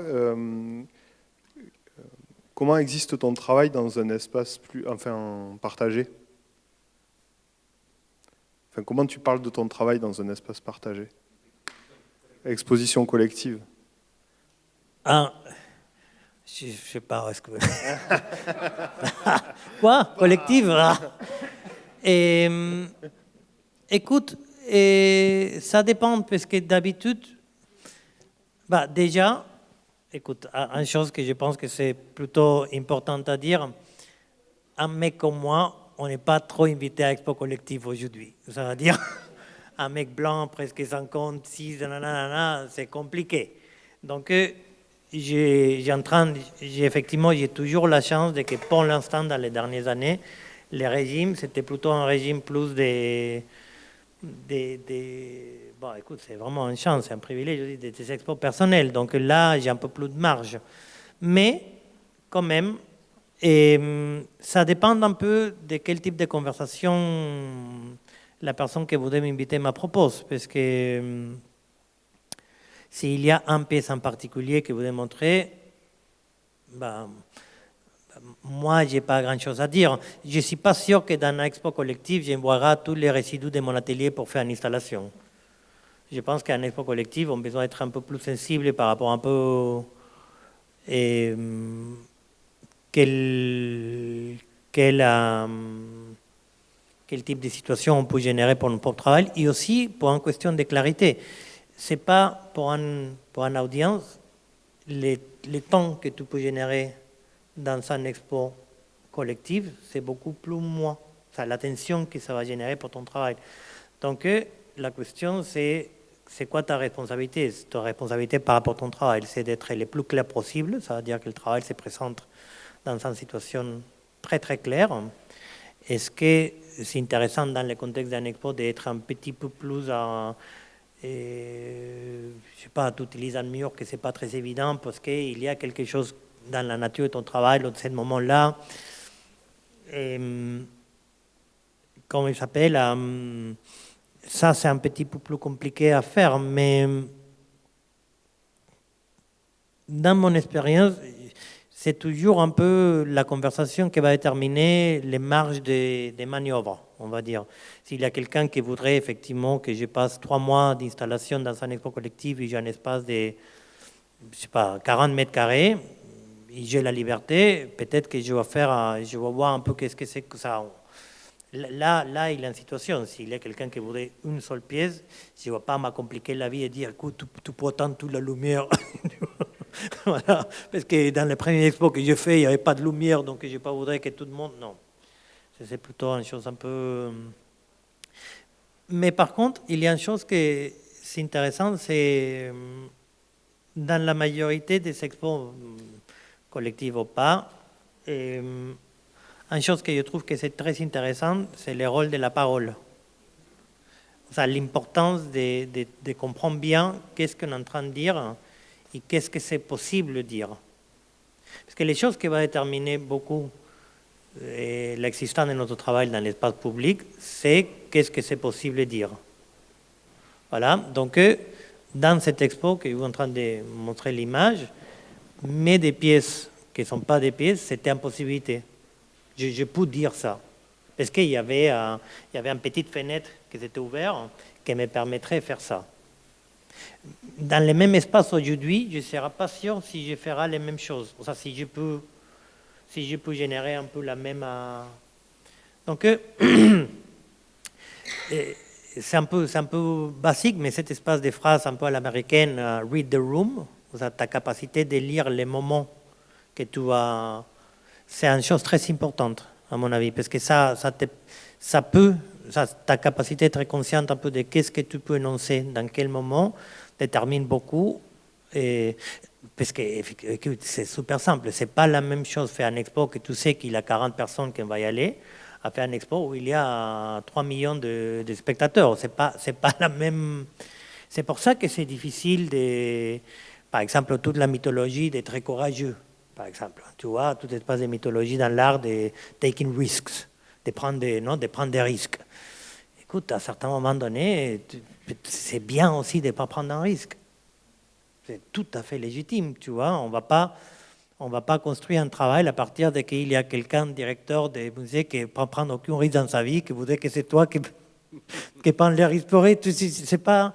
J'exagère et je fais un peu de la caricature, mais ta capacité de savoir dans quel moment tu peux pousser certaines choses dans le travail, c'est très important. C'est presque plus important même que la factura, que l'organisation, parce que c'est aussi très technique. Mais évidemment, ça vient accompagné de qu'il y a des exhibitions et il y a des espaces à faire ça. Parce que la majorité des jeunes artistes, un expo par an, c'est déjà pas très évident, tu vois. Donc, la difficulté aussi d'être prof, c'est que je peux venir avec tout cet espace de bagages et dire nanana, mais si tu fais un expo par an et je dis, écoute, il n'y a aucune possibilité que dans toute expo tu voudrais dire tout, la majorité des gens voudraient dire tout. Parce que tu sais que si chaque expo c'est 3 ans, c'est tout à fait normal que chaque expo et chaque possibilité de montrer ton travail, tu voudrais dire tout. Ça fait même du sens. Donc, c'est moi qui ai besoin à ce niveau-là de mesurer un peu comment est-ce que je dis non. Tu vois, on peut pas, dans quel... Donc, c'est une chose intéressante parce qu'effectivement, par exemple, écoute, là on voit un expo que j'ai mis des pièces qui ne sont pas des pièces, et on vient de voir un expo où les choses sont au mieux, que ce n'est pas moi qui ai fait l'accrochage, et pour moi l'expo c'est bien. Si je fais l'expo différemment, peut-être que je fais des distances différentes, tu vois, mais de l'autre côté, par exemple, dans la dernière expo que j'avais fait, là je savais que tout le travail c'était fini. Donc, j'ai fait beaucoup de confiance à que ce travail fini peut être montré ça ou ça et comme ça, et a priori pourra marcher. Tu vois? Donc, je sais pas si ça répond. Non, mais c'était... Oui.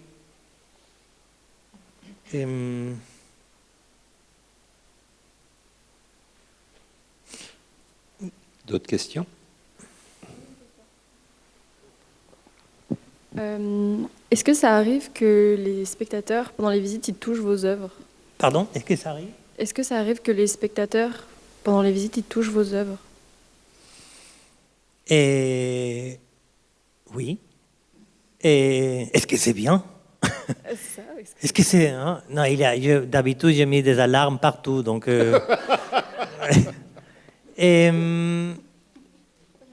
Écoute, je pense que ça arrive. J'espère que ça arrive, parce que parfois, il y a des surfaces qui sont très... Mais tu sais, il y a une chose que c'est très difficile à négocier, et peut-être que c'est ça un peu la question qu'on est en train de... Et quand nous on arrive à voir un expo, à aller voir un musée, etc., il y a une façon de fonctionner que c'est pas la même que, tu vois, qu'au moment, que juste avant de traverser la porte d'entrée. Donc effectivement, on sait que toucher quelque chose implique une sorte de dimension de curiosité qui devient presque, tu vois, parfois dans la roue, on touche les choses tout le temps. Donc, une question qui, par exemple, est devenue vraiment une vraie réflexion par rapport un peu quand tout commence vraiment à travailler avec des objets, c'est quoi ton rapport avec la réalité? C'est quelque chose de très complexe, parce qu'à certains moments donnés, quand nous on arrive dans une galerie, toi, ou un artiste, me propose que je regarde les choses et tu génères une narration que j'ai besoin d'essayer à décodifier, on va dire. Tu vois, cette narration commence à fonctionner à partir du fait que moi, j'ai besoin d'arrêter de voir les choses de façon réelle. Tu vois, parce que si je vois les choses de façon réelle, ça, c'est jamais une pièce.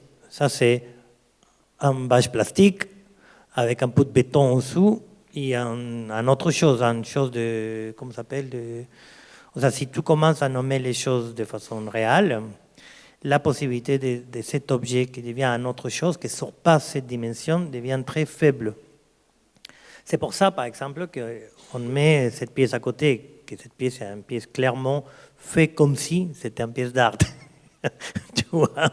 Donc ça permet un peu de marge pour introduire des éléments, mais c'est une conversation très compliquée. Et c'est une chose de plus en plus qui me pose la question, parce que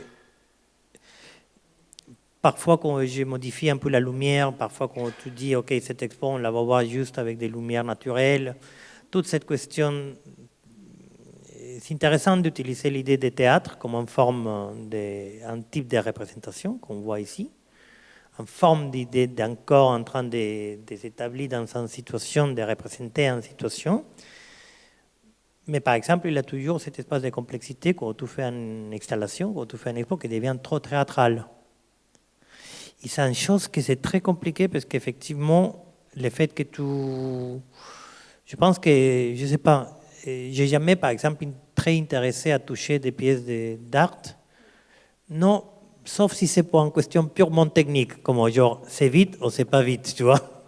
Mais juste pour une question purement de vérifier si le matériel, c'est vraiment le matériel, par exemple. Tu vois, quelque chose de vérification. Mais je pense que je n'ai pas cette question-là, parce qu'effectivement, moi, j'accepte très vite les protocoles des rituels de regard.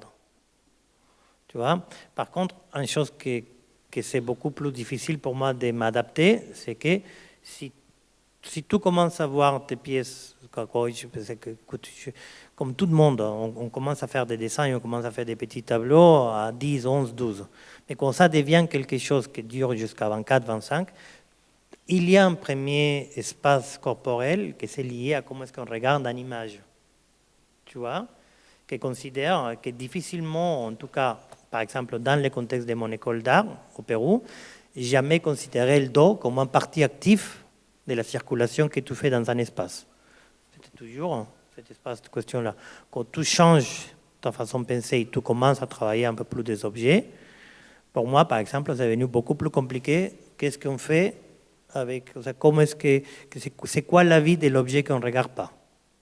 Par exemple, c'est quoi? Qu'est-ce qu'on fait? C'est pas c'est quoi la vie, mais qu'est-ce qu'on fait avec cette, tu vois? Est-ce qu'un expo, par exemple, j'ai toujours considéré qu'un expo, on le voit 2 fois. Au moment qu'on entre, on fait le tour et on sort. Mais de l'autre côté, ils sont en train de dire l'autre jour que c'est pas tout à fait vrai, qu'on la voit juste une fois et après on sort. Donc ça, c'est le type de choses que aujourd'hui je me pose beaucoup par rapport à un peu qu'est-ce que c'est vraiment la réalité dans l'expérience. Tu vois?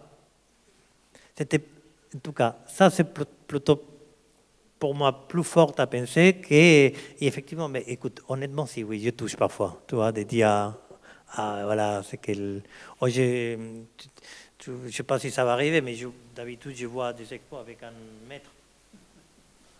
Parce que s'il y a une distance que je trouve que c'est intéressant, je fais l'effort de réaller pour savoir bien c'est quoi l'espace entre les deux choses, tu vois.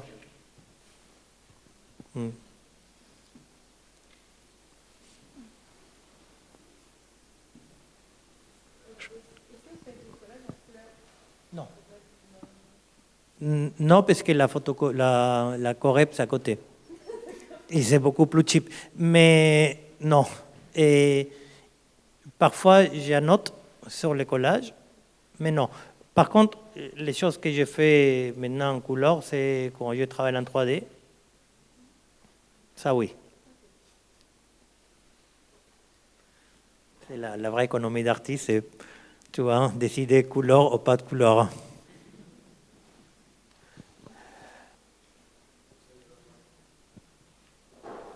À mon avis, on est bien. On est pas mal. Merci Armando. Merci à vous.